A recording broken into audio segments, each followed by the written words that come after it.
In this segment, we're going to be talking about the UK plan to override the protocol, unleashes cabinet division. So, allegedly, Boris Johnson snapped at Liz Truss over her actions regarding the protocol and the draft legislation. So, tensions flared in Johnson's cabinet on Wednesday gone by, as the Prime Minister prepared to publish legislation that would enable the government to rip up parts of its 2020 Brexit treaty with the EU. Now, I wonder if this was before or after PMQs. I reckon it was after. Johnson snapped at Truss, the Foreign Secretary, accusing her of toughening up draft legislation to rewrite parts of the protocol after pressure from the Eurosceptic Tory MPs, because at the end of the day, that's who she's trying to appeal to, is the ERG, according to people briefed on the meeting of cabinet ministers. So apparently Johnson's really annoyed at her because she's gone above and beyond, I'm assuming, what was the command paper or the internal market bill. One of the two, she's gone and made that legislation a lot worse. The protocol governs Northern Ireland's trading arrangements. One Johnson ally suggested the Prime Minister had become more dovish on the issue because he's not looking for a trade war. This was about appealing to Eurosceptics, essentially, idiots in the Tory party. I say the bigger idiots in the Tory party. That's what this was about here. He wasn't looking for a fight.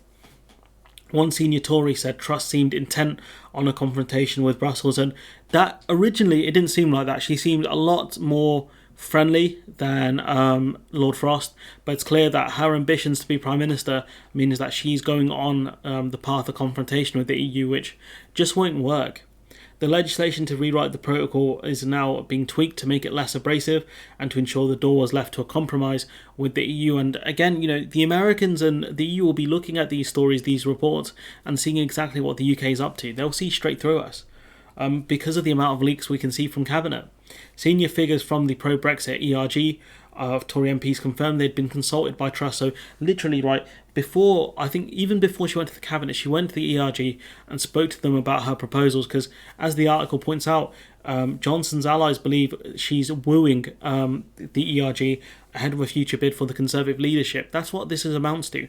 The Northern Ireland is being used as a pawn for Liz Truss to become Prime Minister, in my opinion. How's that showing that they care about the union? She's using them in order to gain power, and it's just sad. Cabinet ministers demanded assurances that the legislation due to be published next week did not break international law, and the simple fact is they're going to pin this on on Suella Braverman, because Suella Braverman looks like she's the one arguing this stuff is all legal, and we're going to be talking about that in another article, that essentially the UK's top barrister or one of the top barristers that's advising the Johnson government, has said that it'd be very difficult for the government to credibly argue there's no alternative to unilaterally overriding the Brexit agreement.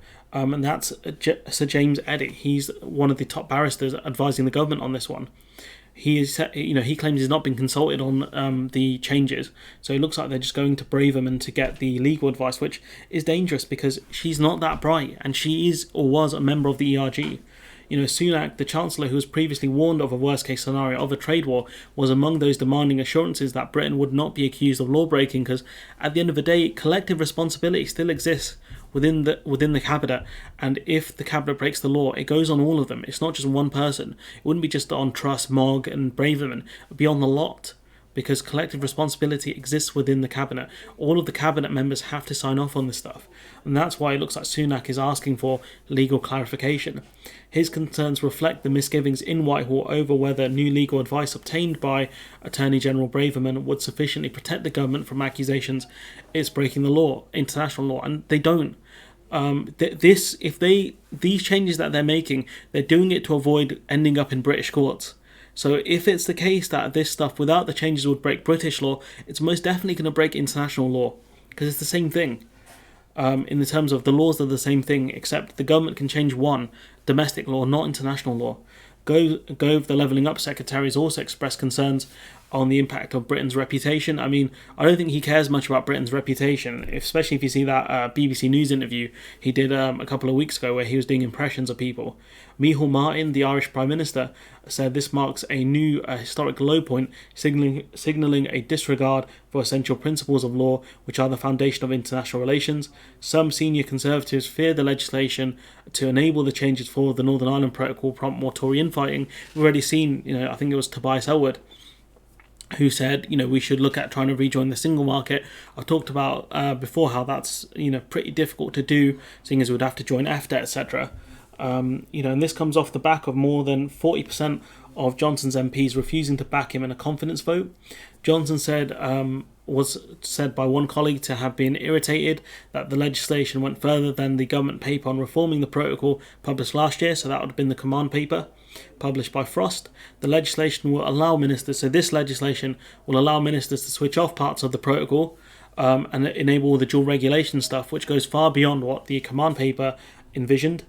Under Johnson's Brexit deal, Northern Ireland stayed in the EU single market for goods, allowing the region to trade freely across in an open border with the Republic of Ireland. And if we go down the dual regulation route, that essentially kills the protocol in itself.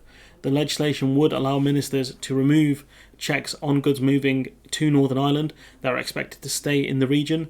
Truss allies denied Boris Johnson was irritated with her, but some Tory critics of the legislation believe it could end up satisfying nobody because it's going to get watered down, especially by the Lords. So it's going to end up not appealing to the ERG at all. But what it does allow is Liz Truss to be the person who said, look, I wanted to go way more aggressive than this, but I was stopped by the Prime Minister. Maybe the Prime Minister doesn't believe in Brexit as much as I do, That's what she's going to try and argue, I think. Some unionists believe the DUP will maintain its stance until legislation is on the statute book. I think the DUP will continue to do this until this legislation is used. That's the smart thing for them to do if they want to get rid of the protocol. That's if I were them anyways, that's what I would do.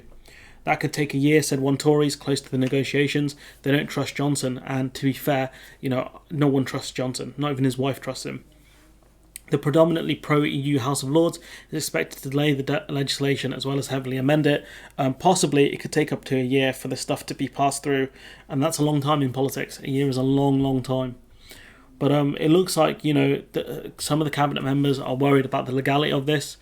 And apparently there was some sort of bust-up between Liz Truss and Boris Johnson, which doesn't surprise me given that Boris Johnson doesn't want a trade war, and he could very much see this is Liz Truss angling herself at the top job here.